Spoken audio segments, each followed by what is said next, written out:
নমস্কার, আপনারা দেখছেন সমকাল নিউজ। আপনাদের সাথে আমি সুতনুকা। এখান থেকে মাসের শেষ দিন রেশন বিলি বন্ধের সিদ্ধান্ত খাদ্য দপ্তরের। পিক নির্বাচনের সময় আমার অভিষেক ও পিকের বৈঠক পেগাসাসের মাধ্যমে আড়ি পাতা হয় মমতা। টোকিও 2020 শেষ মুহূর্তে বাতিল হয়ে যেতে পারে গেমস, ইঙ্গিত আয়োজক কমিটি প্রধানের। এবার শপথ চলো দিল্লি। তৃণমূলের দৈনিক মুখপাত্রে জাতীয় রাজনীতির সমীকরণ। সংস্কৃত ভাষায় একটি শব্দবদ্ধ আছে, নাদবতী অনাদবত, অর্থাৎ যার প্রভু থেকেও নেই। আসছি বিস্তারিত খবরে। সাংবাদিক হতে চান? আগামী আগস্ট মাস থেকে হাতে কলমে সাংবাদিকতার প্রশিক্ষণ শুরু হবে। যোগাযোগ সমকাল নিউজ। মোবাইল নম্বর 8910388675 অথবা 9804186490। সংস্কৃত ভাষায় একটি শব্দবদ্ধ আছে, নাদবতী অনাদবত, অর্থাৎ যার প্রভু থেকেও নেই। পশ্চিমবাংলায় 126টি পদবী ও 5টি গোত্র সমন্বিত 1,12,00,000 জনসংখ্যার বৃহত্তর নাথ সম্প্রদায়ের মানুষরা বর্তমানে নিজেদের অতীত গৌরব, পূর্ব পরিচিতি, জনসংখ্যার নিরিখে জোটবদ্ধ শক্তি এই সবকিছু থেকে নিজেদের উদাসীন ও অজ্ঞ করে রেখেছেন। মহাশক্তিধর হনুমান যেমন আত্মশক্তি বিস্তৃত হয়ে সামান্য ভারত শ্রীলঙ্কা সমুদ্র প্রণালী পার হতে পারবে কিনা এ বিষয়ে সংশয় প্রকাশ করেছিল, ঠিক তেমনি আজ বৃহত্তর নাথ সম্প্রদায় একইভাবে নিজেদের জোটবদ্ধ শক্তি সম্পর্কে অজ্ঞাত অচেতন। আর যারা একদিন নিজেদের জগৎগুরুর আসনে প্রতিষ্ঠিত করেছিলেন, জগতে প্রভুত্বকারী নাথ বলে গণ্য হয়েছিলেন, আজ শুধুমাত্র একটি পশ্চাৎপদ জনজাতি হিসাবে হীনমন্যতার অন্ধকারে ডুবে আছেন। কোন রাজনৈতিক দৃষ্টিভঙ্গি থেকে নয়, পৃথিবীর চতুর্থ সর্বশক্তিমান দেশের স্বরাষ্ট্রমন্ত্রী নাথ সম্প্রদায় সম্পর্কে কি বলছেন? स्थान का जो कभी कालांतर में जीर्ण शीर्ण हुआ था, उसका भव्य तरीके से पुनरुद्धार कर नवनाथों की मूर्ति और गोरक्षनाथ की मूर्ति का प्राण प्रतिष्ठा कर एक परंपरा को बहुत आगे तक ले जाने का योगी आदित्यनाथ जी के नेतृत्व में नाथ संप्रदाय ने जो काम किया है, इसके लिए मैं समूचे संप्रदाय को साधुवाद देना चाहता हूं और उनको धन्यवाद देना चाहता हूं। इसलिए मैं करना चाहता हूं कि मित्रों, नाथ संप्रदाय जब जी हिंदू धर्म पर आक्रमण हुए, संकट आया, कहीं बुरा समय आया है, चाहे आक्रमण वैचारिक हो या शासन के द्वारा किया हुआ आक्रमण हो, हिंदू धर्म का संरक्षण और संवर्धन करने का काम ये नाथ संप्रदाय ने किया है।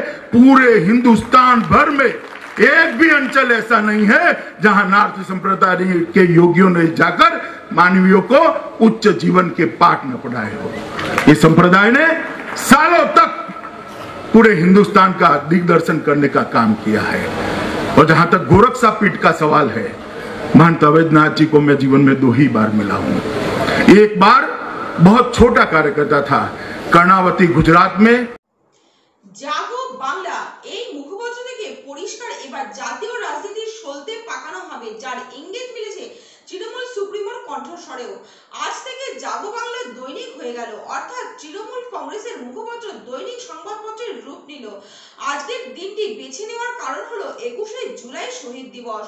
প্রতি বছরের মতো এই বছরও তা পালন করা হয়েছে।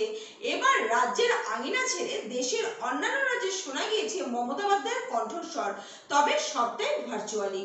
কিন্তু এই মুখপত্র থেকে পরিষ্কার এবার জাতীয় রাজনীতির সলতেই পাকানো হবে, যার ইঙ্গিত মিলেছে তৃণমূল সুপ্রিমোর কণ্ঠস্বরেও। দলীয় মুখপাত্রের দৈনিক সংস্করণের প্রথম পাতাতেই উল্লেখ রয়েছে, এবার শপথ চলো দিল্লি। সেটা মমতা বন্দ্যোপাধ্যায়ের লেখা। সুতরাং 2024 সালের লোকসভা নির্বাচনকে পাখির চোখ করা হচ্ছে, তা এই হেডলাইন পড়েই স্পষ্ট বুঝেছেন রাজনৈতিক কুশীলবরা।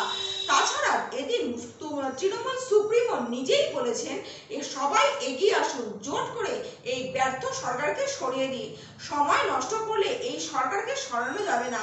কোভিড পরিস্থিতি মিটে গেলে ব্রিগেড সমাবেশ করা হবে, সবাইকে আমন্ত্রণ জানানো হবে, আসুন সবাই একজোট হয়ে এই ব্যর্থ সরকারকে হাঁটিয়ে দিই। ফোনে আড়িপাতা নিয়েও তিনি মন্তব্য করেছেন, যা উল্লেখ রয়েছে দলীয় মুখপত্রে। আবার সংগঠনকে দুর্ভেদ করার উল্লেখ রয়েছে জাগো বাংলার দৈনিক মুখপত্রে। এই মুখপত্রে রোজ চোখ রাখবেন নেত্রী মমতা বন্দ্যোপাধ্যায়, আর এখান থেকেই নানা বার্তা মানুষের সামনে তুলে ধরা হবে। দেশ এবং রাজনীতির পাশাপাশি সব খবরই এখানে মিলবে।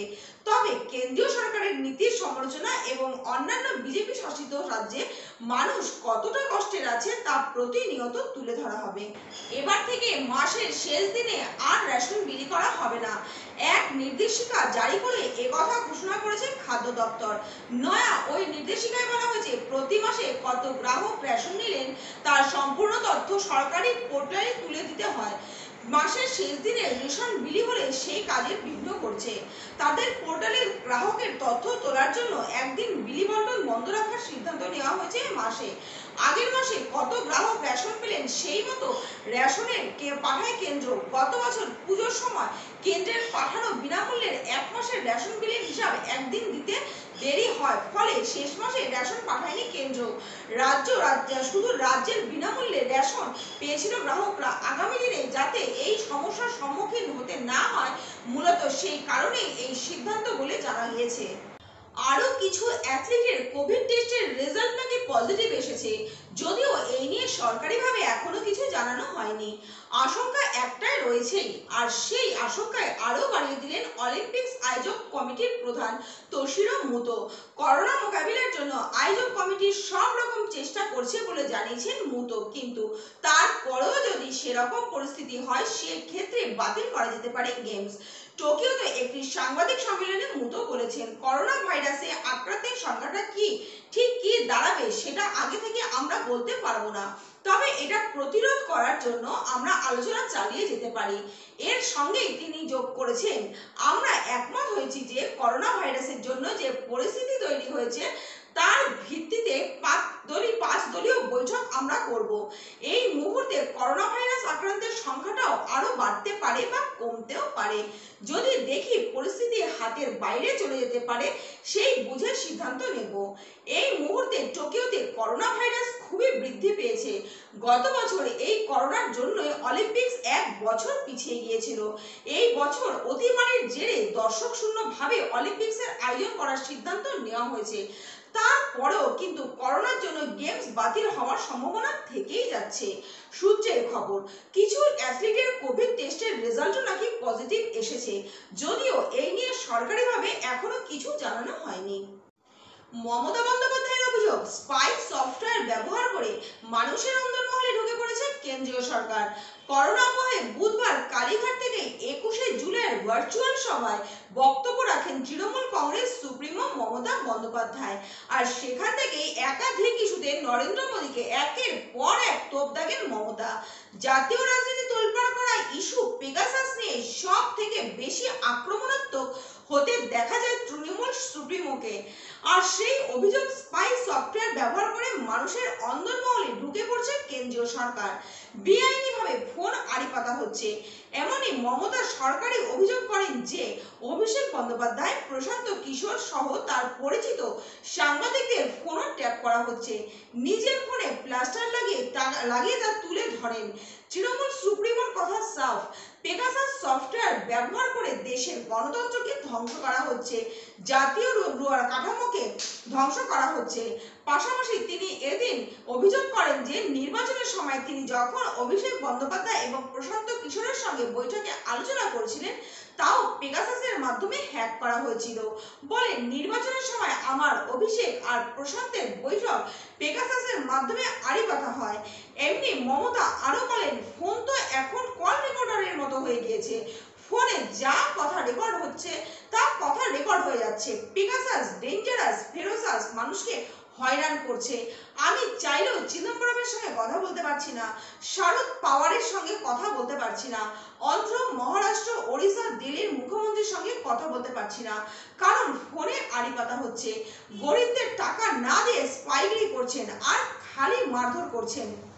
এদিকে পেগাসাস কাণ্ডে সুপ্রিমো কোর্টের কাছে সত্য প্রণোদিত মামলা করার আবেদন করেন মমতা। স্পাইওয়ারের সঙ্গে মানুষের ব্যক্তিগত পরিসরের অবাঞ্ছিত হস্তক্ষেপ করছেন কেন্দ্রের বিজেপি সরকার। রাজনৈতিক নেতা থেকে মন্ত্রী, আমলা, এমনকি বিচারপতি সকলেরই ফোন ট্যাপ করা হচ্ছে। একই সঙ্গে শীর্ষ আদালতের বিচারপতিদের উদ্দেশ্যে প্রশ্ন করেন, তারা কি নিজে থেকে এই ঘটনায় হস্তক্ষেপ করতে পারেন না? আজকের মতো এই পর্যন্ত। দেখতে থাকুন সমকাল নিউজ, সবার আগে সবার পাশে।